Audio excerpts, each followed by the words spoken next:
Welcome to You Make the Difference. I'm Wanda Walker, and today I have as my guest William Estes. William flows in a prophetic anointing. We're going to talk about that and talk about how he entered into that flow, and also talk about dreams and interpretation of dreams. So I know you're going to enjoy the show today. Welcome to the show, William. Thank you for having me. Yes. Now let's just start by talking about how you began your journey into the prophetic. Sure. So it was 2012, and I had actually been released from the church that I had been going to by the Lord and sent to Daystar, which was a church in Atlanta that was known for its prophetic giftings and anointings and preparation for people to do that. And so I went there for about 3 months, and I had received so many words, and it was amazing to receive word after word after word. And I really began to understand why Paul said, not once, not twice, but 3 times in 1 Corinthians, that's the gift above all that you should desire. And so I went to Colombia, South America, with Gary Oates Ministries, and had several gifts actually activated there, including words of knowledge, creative miracles, healing, and I wanted the prophetic very badly. Yes. So on the plane on the way back, I asked the Lord, I said, okay, please don't send me home without that one special gift. They're all wonderful, but I really want to walk in that gift. I understand. Please let me give those words to people too. Immediately I had an open vision of the lady sitting beside me. Really? Of her writing a book, and he even gave me the title of the book. And so when I turned to her and I said, look, this is new for me. I've never done this before, but please just bear with me. So I shared with her what I saw, and tears began to well up in her eyes, and she smiled from ear to ear, and she says, that's the book I'm writing now. Really? So it was a confirmation for her. Yes. What was the name of the book? It was a book on dreams and interpretations. Really? Mm-hmm. Yep. And that's what you're entering into now. Correct. Yes, that's great. All right, let's talk about Daystar a little bit more. Sure. They have prophetic nights on Friday night, mm-hmm. and you need to get there around 5:30? Around 5:30, 6 o'clock, because it fills up quickly. Yes, and so when people go to Daystar, which is located on La Vista, Mm-hmm. Tell me what that's like for them. Sure. So they wait in a line with other people that come from all over the region. I mean, we've even had people coming in from different countries specifically for that prophetic ministry. And so we wait in line, you put your name on the list, and then they give you an appointment time. And the reason it fills up is because they only have so many people that are participating on the prophetic teams. And so they only have a couple hours each night to do that. So that's why it's important to get there early. Yes. Once they go in the service, they begin a time of worship, and then the appointments start happening. So people go out usually 1 by 1 or 2 by 2 to their appointments every 15 minutes. Meanwhile, after worship is over, there's a prophetic team down at the front that will call on people as the Lord highlights and give them words in the sanctuary, while people are getting their personal words in the prophetic rooms, which basically is where 3 or 4 people on the prophetic team will actually just prophesy over an individual for 15 minutes. It's all about them. It's so encouraging and edifying, and it just really builds them up. And I've been both on those teams as well as the teams down at the front, and I have to tell you, it's just such an amazing and very emotional experience to both give and receive those words. It's fantastic. Yes, and they also give you a cassette tape of the words that you've received, so you can... Yeah, so you can record it and listen to it over and over again. Yes. Yeah. Yeah, that's wonderful. I've gone several times and have been really amazed at what's come out of those prophetic encounters. Like people who don't know you at all begin to say, like with the 7 mountains, which Daystar is known for promoting the 7 mountains. But one of the people who prophesied over me said, I believe you're a leader in that movement. And he said, seek the Lord about that. And he had no idea that I was already in that movement. So, right. I What mean, a it's confirmation. just real confirming. Yeah. Now tell me about Gary Oates and the things that you received when you went on that trip with with Gary. You named several things that you received. Tell me about those. So there were several people that were on their team that had already, it was a team of 12 people from all over the world, including Australia. And there were several people that had already been operating in the gifts, and I had not. In fact, the only gift that I actually had been operating in was just speaking in tongues. Yes. So I wanted all of them, though, and so we go, and what I loved about this trip with Gary is that there was no pedestal, there was no greater than. It was just so humble, and everybody was down to earth and so friendly. Even those who had been doing this for years, it was just amazing. Yes. And Gary started by telling stories of how people came not expecting to really leave walking in the gifts, and told wonderful stories about how people would walk to, they would get in the prayer line and get ready to start praying for people, and they'd say, Lord, please just give me a headache for the first one, and a blind person would come up and they would be totally healed, right then and there. So it was really encouraging, and then he did a time of impartation before we really started ministering to people. But it literally started the very first person that I prayed for. People were healed over and over and over again. Blind eyes opened. I mean, one woman came up to me to pray for her eyes that they were obviously very they were very milked over and gray, and she could barely see. In fact, she thought she was looking at me, but she was actually looking far away from me. And when I prayed for her, she closed her eyes, and I left mine open because they told us, you want to watch these miracles, don't close your eyes. So she closed hers, but I left mine open, and when she opened her eyes after I prayed for her, she had 2 brand new eyeballs that were crystal clear, and even more so than mine. Wow. And we were both shouting for joy and running all over the place, and it was just amazing things like that really built me up.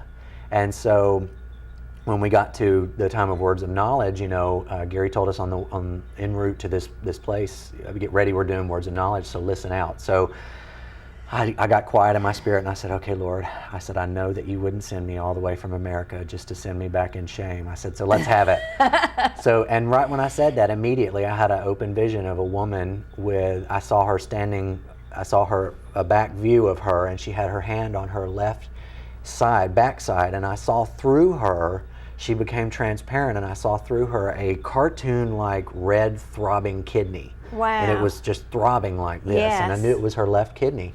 And so I shared that with Gary, and I said, this is what I saw, and he said, that's it. He said, that's all you have to say is pain in left kidney. Well, we go to this humongous church, and there were tons of people there, and I got up and gave my first word of knowledge, which is where we got up in front of the microphone in front of the church and said, there's someone here that's having pain in their left kidney. Well, guess who stood up? Who? It was the woman that I saw in my vision, and she had the same haircut and was wearing the same clothes. And the most amazing part was after she got totally healed, when she stood up and Gary prayed, she came up to give her testimony afterwards, and we on the team were still up there behind the podium. And I actually got to see the backside, the actual vision that God had given me. I saw her standing there like this, ready to give her testimony. Wow. But her kidney was totally healed. Yes. So the most amazing part, though, is as these people would share their testimonies, there were people that were sovereignly getting healed even from hearing their testimonies about how they had been healed. Yes, because a lot of it has to do with just believing it enough to step into it. Yep. Yeah. Believing that it's for you. Yeah. Absolutely. Wow. And so, William, what would you tell people who have asked to see things in the spirit realm and haven't seen them yet, or want to give a prophetic word and haven't gotten that word yet, or want to give a word of knowledge but haven't been able to do that yet? What would you tell them? For me, what it was that I really sort of hung my hat on, so to speak, was where God said that He's no respecter of persons. And He said to Joshua, as I was with Moses, so I will be with you. One of the things one of my favorite stories in the Bible is when God showed His glory to Moses, and how he came down from the mountain and his face glowed with the glory of God because he'd been in the presence of the Lord. And I had been crying out for that particular experience. I said, Lord, I want to be so wrapped up in your presence that I shine with the glory of God. Yes. This was before I started walking in the supernatural. But I believed that I followed that dream up with God's no respecter of persons, as he was with Moses, so he will be with me as well. And I kept saying that over and over and over again. And I really believe that I began to get into alignment with that truth. And so when I started hearing testimonies on shows like Sid Roth of people where the glory would manifest in a room, I'm like, this is real, and it's for me too. Yes. And so I began to declare and claim those things as my own, and those experiences, and sure enough, they began to happen. In fact, I went on to my parents' other house in Alabama and went on a 3-day fast just seeking the Lord, and I was so desperate for the baptism of the Holy Spirit that I really was seeking after the Lord with all of my might, and I was totally alone there, and I even hiked up this mountain behind Mom and Dad's house, and I took my shirt off and I beat my chest, and I'm like, I'm not leaving without you, Yes. you know, and I was so hungry for him. And I left there with a backache from being on the floor crying, you know, for 3 days and Yes. not eating. But I stopped and saw my great aunt, who I hadn't seen in years, and pulled up in her driveway, and she and her husband were sitting out on the bench. And she said that she had called my mom and told her about this. I didn't know about this until a couple of days later. But she told my mom that when I got out of the car, I walked up to her, and she said she and her husband had to put their hands over their eyes. The sun had already set. Yeah. And she said that she could not see who I was because there was a light that was blinding them. Wow. And she said, I could not see his face. Wow. Were her exact words. And she had no idea about what I had just been doing or where I was in my life spiritually. She just told my mom what she saw. And so that was a confirmation for me that God hears us. When we stake our claim on his word, Yes. he'll do it. Yeah. He'll do it. I knew that was what you were going to say. I mean, I knew that was coming. Wow, that is amazing, isn't Yeah. it? Mm-hmm. Yes. Now, I know you've had many, many, many encounters with the Lord in just a short time, really, right? Yeah, it's really, the supernatural really started to operate in my life since June of 2011. Yes. And it accelerated very quickly. Yes. And so tell me what your most amazing encounter has been so far. Because I know it's going to grow and grow and grow. They're going to get greater and greater because we walk in that greater and greater anointing. But so far, what has happened to you that has just blown you away?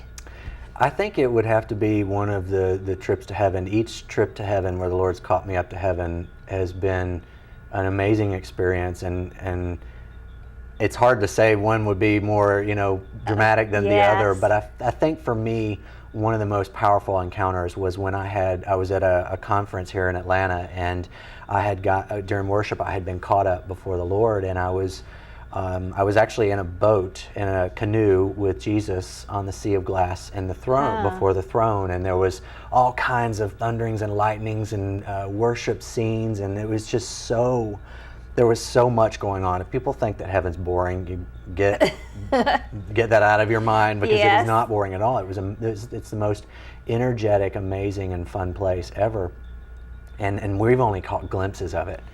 But I was with him, and he gave me a scroll, and basically, when I opened the scroll, I began to see different nations on that scroll, and he was talking to me about my destiny and so forth, and he actually said, the Father has something for you. And so the Father began to speak to me and so forth. Fast forward to when I came back and actually got up out of my chair, the pastor who was leading that conference came over and said, I had an open vision and saw someone get a scroll over here. And he started to actually talk about that encounter for me. Yes. So for me, that was really just the most powerful confirmation that this is just beyond real. Yes. That this is not just our sanctified imagination. This is eternity that's unfolding before our very eyes. And God is allowing us to be raptured up, if you will, into these glimpses of this. And He's showing people their destinies and so much more. So much more. And each encounter is totally different. But that's such a memorable one to me, because it was the Lord showing me a lot about my destiny. By the way, I soon after began to go to those very specific nations that were on that scroll.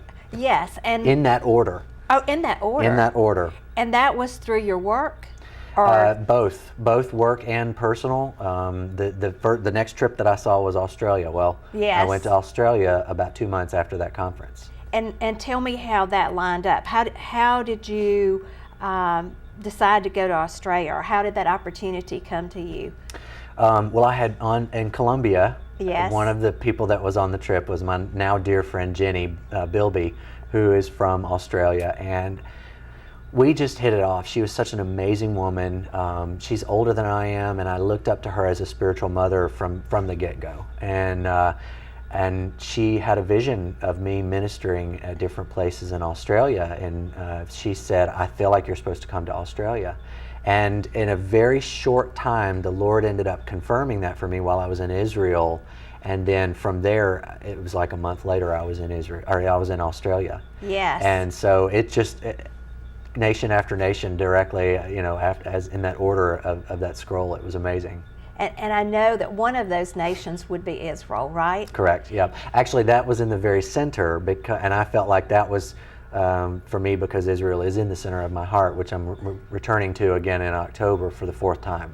Yes. And the Lord did amazing things for you when you went to Israel, right? Yes, yes. Was that on your very first trip to Israel, or later that you had those encounters with the Lord? It was later. The very first trip I did have an encounter with the Lord where I was given tremendous favor by the Jews, not just the Jews, but the Jewish priests and the ultra-Orthodox. I mean, it was just an encounter where the Holy of Holies was, that I was given tremendous favor. And then I got back to America, and the Lord had given a word to me, the first prophetic word that I got from a dear friend of our family's, where she said that the Lord told her to tell me, "Well done, I have given you favor." And so that was the first encounter in Israel that I had, but I wasn't yet walking in the supernatural. But that was my next trip to Israel that you were actually on. Yes. Where I had encounter after encounter after encounter after encounter with the Lord and angels over and over again. That is awesome. Yeah. Now, the Lord has been giving you dreams recently. Mm-hmm. And not just one dream a night, right? Sure, yep. It's yes. So blowing me away. Yeah, actually. around 10, right? Yeah, I've Sometimes- counted up to 10 so far. Wow. It's usually between 5 and 10. So tell me, what are you doing when you get those dreams? Maybe tell us about a dream. Sure. And if you know what those dreams mean, we want to talk about that too. So, Sure. Yeah, so I used to never really dream. I've had maybe up before this, which this has only been in the last few months, by the way.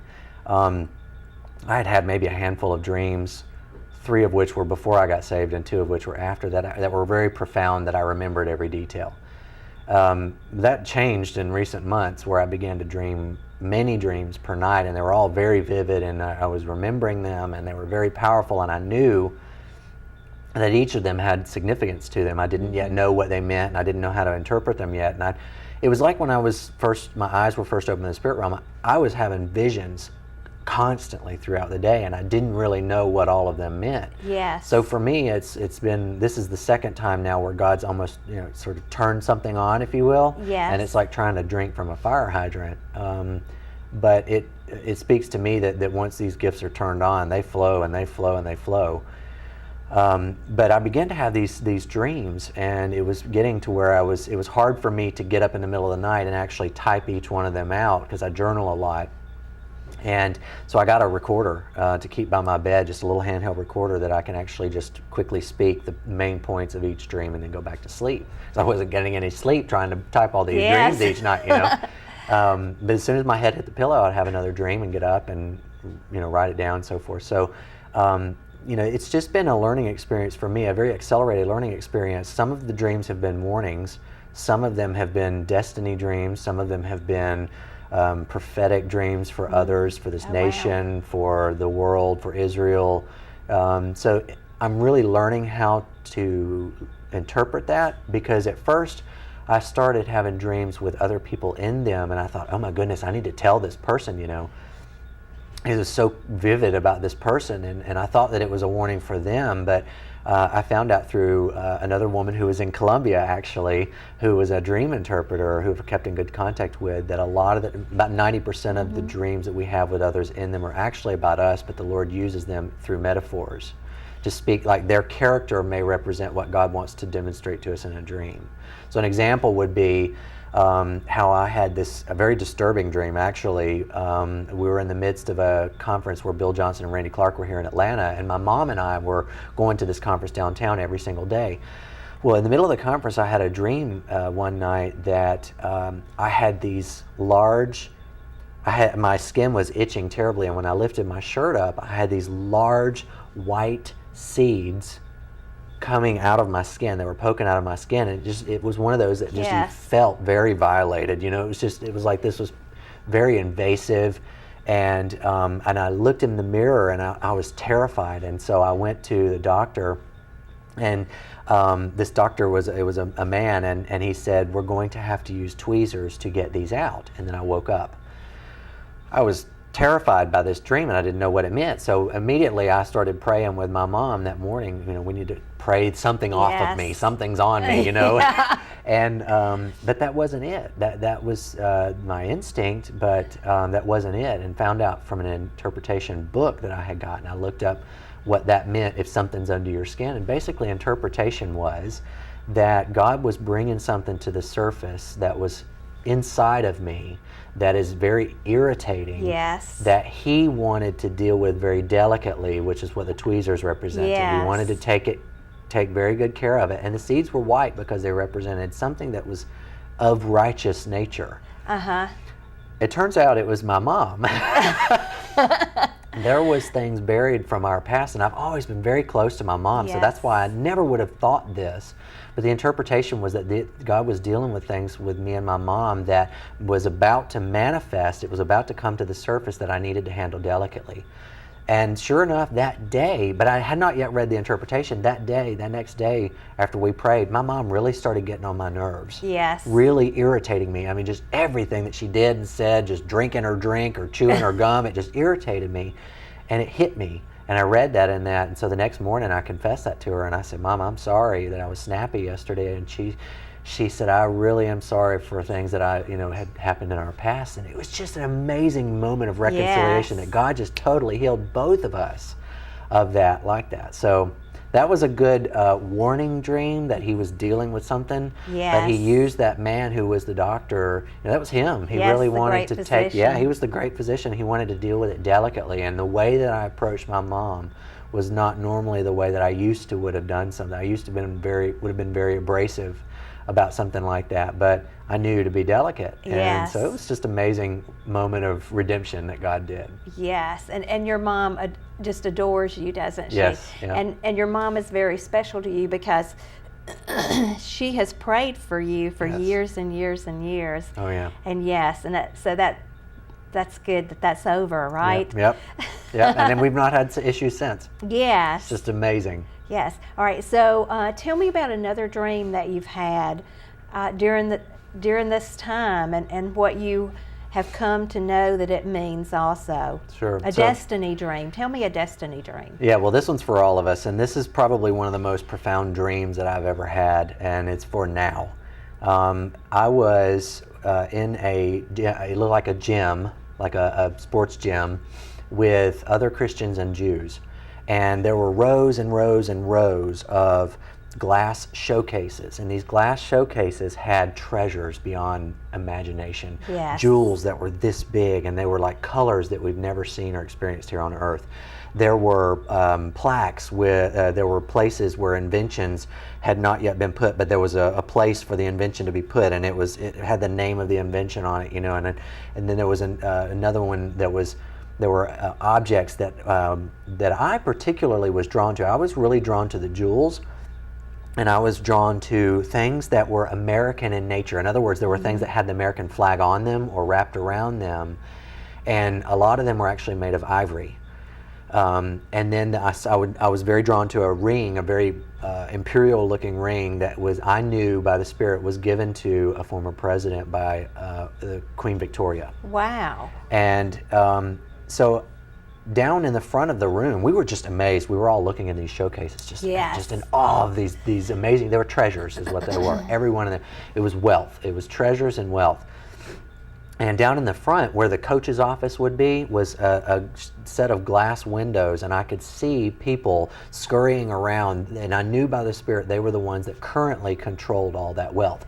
They were scurrying around trying to make trades and trying to enlarge their wealth and multiply it and so forth. And I was drawn particularly to the Arab ones, and that I knew that they were conspiring against Israel.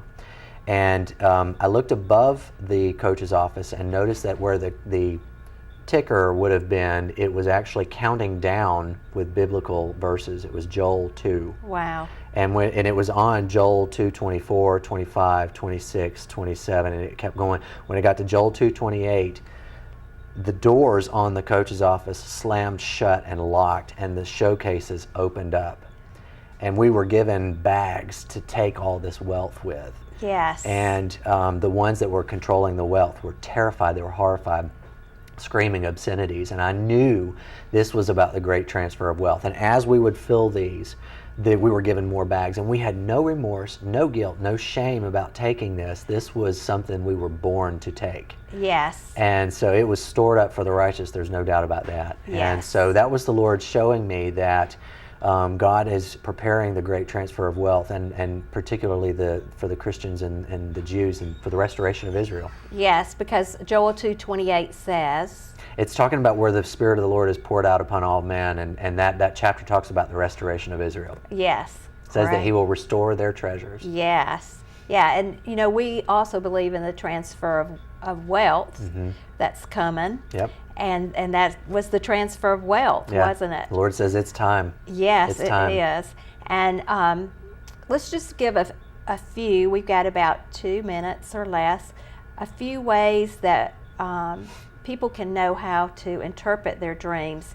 To me, dreams are a lot of times like a parable in the Bible. How there was a parable given about maybe a treasure in a field, and then there's an interpretation of what that means. Right. And so lots of times we can treat a dream like a parable and say, I do see this treasure here. Now, what does that treasure mean? And so that's one way. And then there are some books that are out there that help you through interpreting the dreams. And you mentioned one before the show. The Divinity Code. The Divinity Code. That's been my interpretation of choice. It's fantastic. It has a full dictionary, examples of dreams and their meanings and so forth. It's a fantastic book. Yes. And it's about that thick too. Yes. And one of my friends who interprets dreams said that you need to listen to the dream and ask the Holy Spirit to give you the interpretation, and trust the impressions that come to you.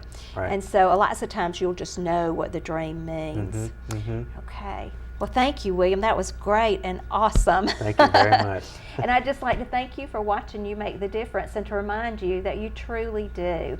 When Christ lives in you, you are the hope of glory. Thank you for watching.